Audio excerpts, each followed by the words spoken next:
पुरुषोत्तमम वंदे पुरुषोत्तमम।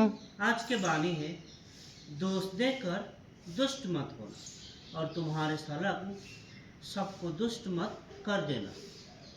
श्री बड़दा बोलते हैं, ना देख के दुष्ट होना या ना कह के दुष्ट हो के इसे होता है क्या। सतीशदा बोलते हैं, जैसे किसी ने सिगरेट खाया और मैं उसको बोला तुम सिगरेट खाना क्षतिकर होता है। श्री बड़दा बोलते हैं, दोष का मतलब बुरा होता है जिससे क्षति होता है। ऐसे सोचो, एक दिन मैंने देखा जो ग्वाला होता है दूध में पानी मिलाया, और एक दिन कोई एक तालाब के पानी लेके उसी दूध में मिला दिया, फिर कलेरा हो गया सबको। ऐसे करके अगर ऐसे सोचते हो कि दोष है तब ऐसे करना उचित नहीं है। और जो लोग ऐसे दोष या बुरा करते हैं, हर जगह भी ऐसा है। मैं जब बच्चा था तब दूध का शेर 2 पैसा करके देखा हूँ। एक था जो गंगा की माँ, वो दूध देती थी, सिर्फ पानी भेजा।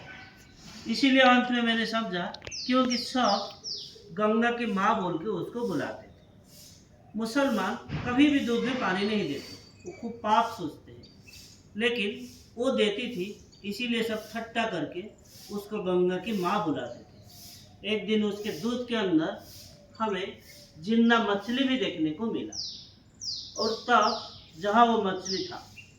दोष की बात कहने का मतलब दोष देख के दुष्ट होना, और दोष कहना 5 लोगों के सम्मुख एक व्यसन के हिसाब से लेना, वो अभ्यास भी बुरा है।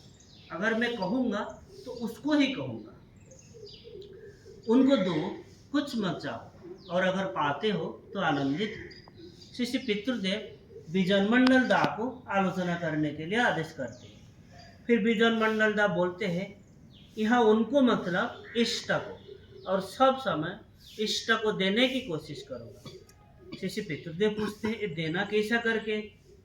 दुकानदार को जैसे हम रुपए देते हैं ऐसे देना होता है क्या, और कब देते हैं?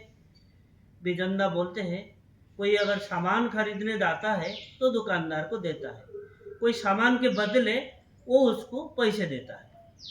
श्री पितृदेव बोलते हैं, तो फिर दुकानदार को हम दे रहे हैं कोई वस्तु या चीज के विनिमय से, इष्ट को भी क्या इसे कोई चीज के विनिमय से दूंगा? फिर बिजंदा बोलते हैं, नहीं आगे। श्री पितृदेव बोलते हैं, तो फिर बोलो, निस्वार्थ भाव से दूंगा, ठाकुर के लिए दूंगा, जितना जो मेरा संबल है, कोई प्रत्याशा ना रखे। फिर भाइयों की ओर दृष्टि डाल के श्री पितृदेव बोलते हैं, विजन तो अच्छा बोला है, फिर पाकर आनंदित हो इस वाणी के इस अंश को आलोचना कर जाकर श्री पितृदेव बोलते हैं, एक श्रेणी के मनुष्य हैं जो ईश्वर को मानते हैं, भगवान को मानते हैं, और वो जानते हैं उनके दया से सब कुछ चल रहा है, उनके दया से मैं जिंदा हूँ, उनके दया से मैं बढ़ रहा हूँ, स्वाभाविक भाव से उन्हीं के ऊपर मैं अनुगत हूँ। और एक श्रेणी के लोग होते हैं जो जब कहीं ठोकर खाते हैं तब जाके ईश्वर को मानते हैं, और एक तृतीय श्रेणी के कर्मी हैं, तृतीय श्रेणी के लोग हैं जो ईश्वर को मानते ही नहीं है, और वो जानते हैं कि वो लोग मानते नहीं हैं।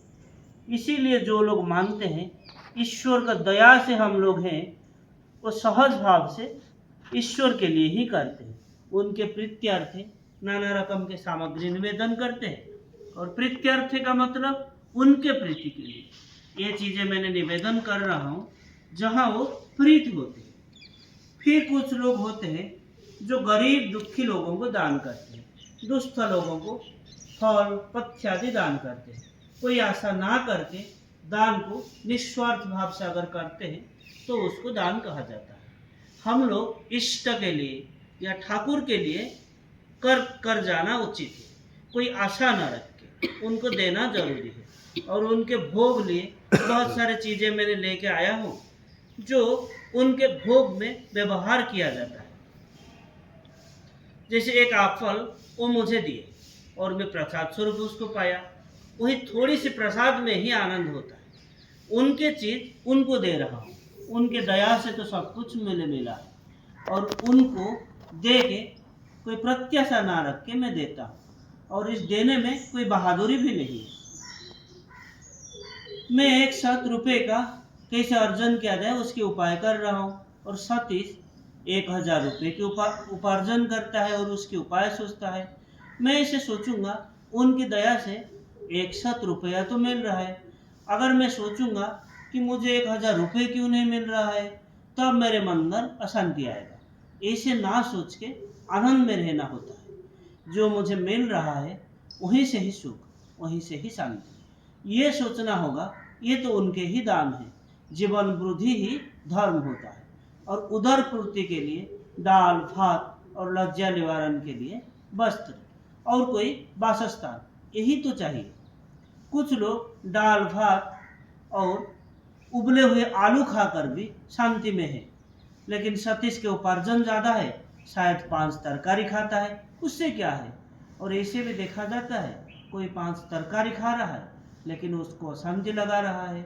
जो पाता है, जो मिलता है, वहीं से खुश रहने से घर में शांति विराजमान करता है। और जिस घर में शांति है, आनंद है, वहीं देखोगे आनंद है। एक दिन ग्रीष्म के महीना है, तृषार्त होके कोई एक गृहस्थ के घर आता है और एक गिलास पानी मांगता है। घर के जो कर्त्री 2 बतासा दे के मुझे पानी दिए थे, मुझे अभी भी याद है। वो घर प्रवेश करके मुझे आनंद मिला था। ये प्रसंग इष्ट प्रसंग से 30 अक्टूबर 76 से लिया गया है। आज के लिए इतना है। वंदे पुरुषोत्तमम। वन्दे पुरुषोत्तमम्। जय।